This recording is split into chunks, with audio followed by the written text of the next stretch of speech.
जायचं होतं खामगावला. मग त्यासाठी तर पहिलं आपलं वावरात आलो. इकडं आपली मोटरा गिटरा लावून दिल्या, कॉक बदलून घेतलं. इथं केळीत त्याच्या चक्कर मारून घेतला. तिकडं मक्याचा चक्कर मारून घेतला होता. मग इथं आपली ज्वारी 5-6 दिवसच झालती पेरून, आता मस्तपैकी उगायला लागली. मग घरी येऊन तरी डायरेक्ट खामगावला निघलो. खामगावून इथं आपल्या वरण्या पाट्यावर गजाननाथच्या मंदिराजवळ आलो. आज गुरुवार होता आणि महाप्रसाद असतो, त्यामुळं म्हणलं चला आता दर्शन घेऊन घेऊ. मग दर्शन गिर्शन घेतलं तटून इथं. मग इकडं महाप्रसाद चालू होता यांचा, पण तरी आपल्याला लवकर जाणं होतं खामगावला. मग त्यासाठी महाप्रसाद तर काही घेतला नाही. मग तिथून डायरेक्ट खामगावात आलो.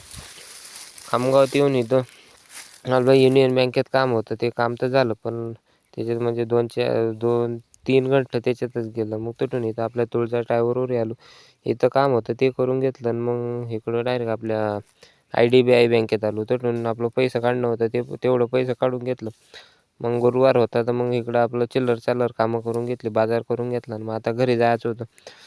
घरी जायचं त्यासाठी तर पेट्रोल टाकणं होतं आणि मग आपलं काय मग घडी येणं होत नाही, तर मग एककडे टाकी भरून घेतली आणि मग तिथून टाकी भरून घेतली आणि डायरेक्ट घरी आलो. घरी येत नाही तर मग आता डबल जा म्हणजे तिकडं ह्या पाहुण्याला नांद्रेला सोडायचं होतं.